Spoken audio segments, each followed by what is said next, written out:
Halo teman-teman, balik lagi ke Santekno. Untuk kali ini kita akan ngebahas tentang deadlock, bagaimana deadlock itu terjadi dan bagaimana juga cara untuk mengatasi si deadlock itu pada golang ya. Nah, eh baiklah kita akan coba dulu baca di sini. Nah, apa itu deadlock? Jadi deadlock itu aja kejadian di mana sebuah proses, concurrent atau rutin, ya dari postingan di sini yaitu yang saling menunggu. Jadi di-lock gitu, sehingga tidak ada satupun gurutin yang bisa berjalan.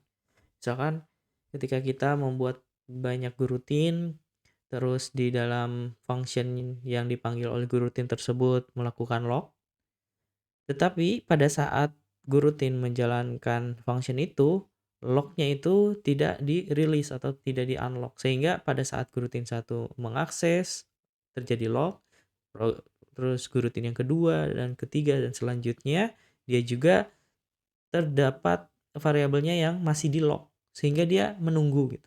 Si proses itu menunggu terus sampai dia si waktu tertentu sehingga terjadilah deadlock. Nah, deadlock ini akan kita coba simulasikan di dalam Golang. Jadi untuk yang pertama yaitu kita akan membuat mutex atau lock unlock di dalam programnya. Nih, contohnya kita akan membuat satu counting point dari si user yang mana struct-nya itu user count, nama, lalu total, lalu ini mutexnya yang nanti akan kita lock and lock-nya. Selanjutnya ada fungsi untuk lock, lalu metode untuk unlock, dan juga metode untuk change. Selanjutnya, setelah kita mendefinisikan si function-function tersebut, kita perlu function transfer, yang mana nanti user A akan mentransfer ke user B, misalkan, atau user B akan mentransfer ke user A, si poinnya itu. Nah, di sini kita copy saja. User A akan mentransfer, di sini kita jelaskan dulu, user 1 di lock, terus kita akan mengubah. Nah, di sini berarti kan misalkan user A ingin mentransfer ke user B. Berarti misalkan user A 100 ingin mentransfer 10, berarti harus dikurangi kan? Berarti di sini harus min nih. Amount-nya min. Si user A itu harus min karena dia akan dikurangi. Sedangkan untuk yang user B itu akan ditambahkan dengan menggunakan change ini. Oke. Selanjutnya kita buat fungsi main-nya di sini. Lalu kita panggil transfernya. Transfer point misalkan user 1 ke user 2 sebesar 10. Lalu transfer dari user 2 ke user 1 misalkan 5. Nah, anggapannya berarti di sini kan si user Isan ini dia memiliki total poin 100. Lalu ditransfer 10. Berarti harusnya expected 90. Lalu si user B memiliki 100 juga, atau user 2 si Arif memiliki poin 100 juga, ditambahkan oleh user 1 sebesar 10, berarti 110, tetapi dia transfer 5 poin ke user A.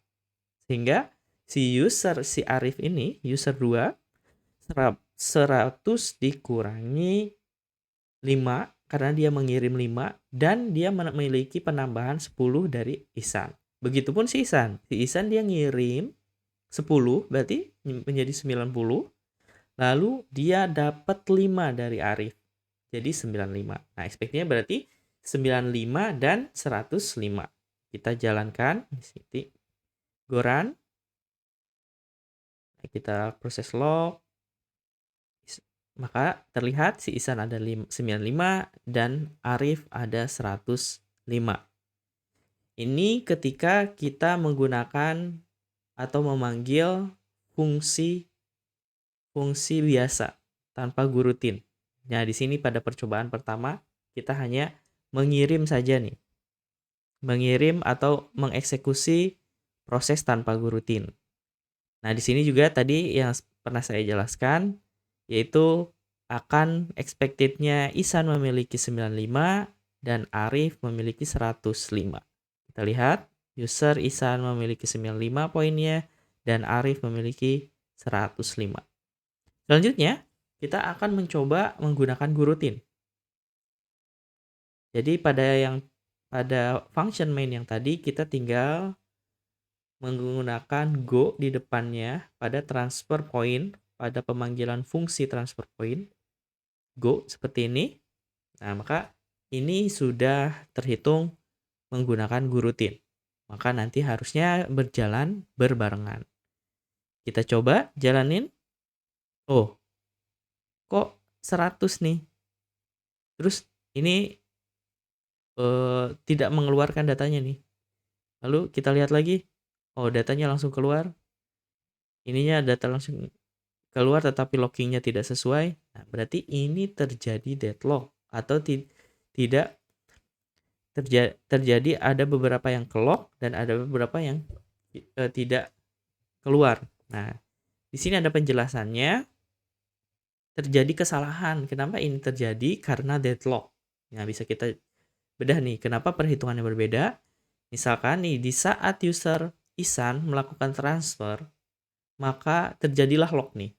User Ihsan itu melakukan lock. Tetapi di waktu yang bersamaan, user Arif ini akan melakukan transfer juga. Maka terjadi lock juga nih user Arif. Nah, ketika user Ihsan akan melanjutkan proses karena udah di lock kan si user A-nya, untuk menambahkan ke user Arif, ternyata user Arif terdapat di lock nih.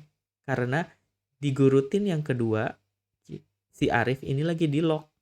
Sehingga prosesnya itu ditunggu gitu. Begitupun sebaliknya, si Arif juga akan mentransfer ke Ihsan. Ternyata si Ihsan ini di lock juga. Maka terjadilah deadlock. Yang mana kedua proses ini saling menunggu sampai waktu yang sudah tidak ditentukan lagi, maka akan kacau nih datanya. Misal nih, kita tambahkan karena ini 1 second ya, kurang menunggu, wait-nya kurang menunggu karena datanya pun tidak sesuai ya datanya. Nih, kalau kita lebihin datanya atau waktunya, dia akan keluarnya tidak sesuai juga nih. Tuh.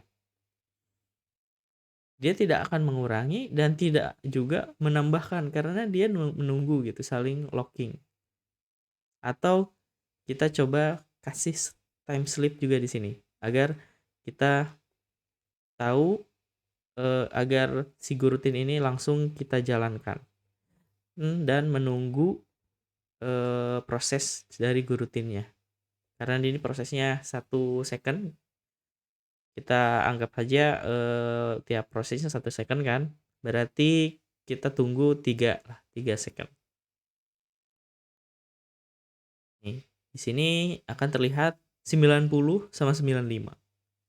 Yang mana datanya salah kan? 90 sama 95. Kenapa 90 95? Karena pada saat nge-write dua-duanya ini saling menunggu. Tidak bisa. Jadi di masing-masing itu dia udah mengurangin masing-masing nih. Si Ihsan udah mengurangin 10, si Arif juga udah mengurangin 10. Sehingga pada saat proses itu udah selesai. Tapi tahapan selanjutnya pada saat dia mau melakukan locking, pada saat dia mau melakukan transfer pointnya, saat ditanya si variabel user ke yang mau dikirim, ternyata dia lagi di lock nih, maka dia nunggu sampai menunggu. Karena saling menunggu terjadilah deadlock seperti itu. Nah, ini adalah permasalahan deadlock yang terjadi. Kita mensimulasikan contoh simpelnya. Selanjutnya bagaimana nih solusinya? Nah, solusinya itu sebenarnya lockingnya kita akan pindah. Jadi setiap locking kita akan pindah setelah prosesnya dijalankan. Nah, balik lagi ke fungsi transfer point.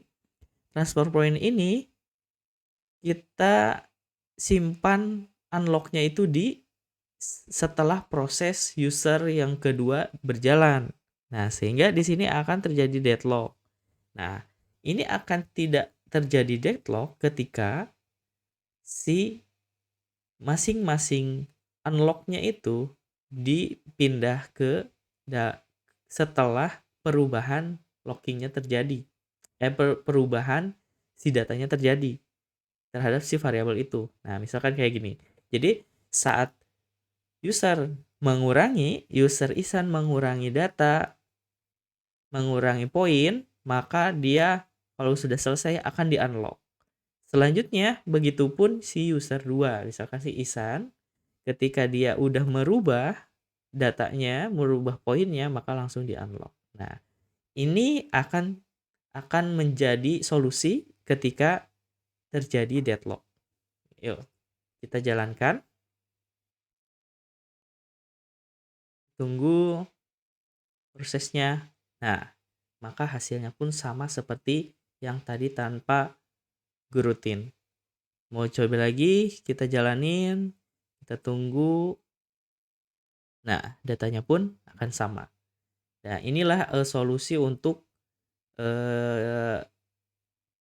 ketika kita terjadi deadlock, pastikan unlock-nya itu disesuaikan sama data yang setelah prosesnya. Jadi jangan sampai memang proses misalkan kedua variabel ini di set tetapi lockingnya di akhir. Nah, itu bisa jadi deadlock. Bisa terjadi deadlock karena ada beberapa variabel yang belum di-unlock sedangkan gurutin yang lain ingin mengakses variabel tersebut.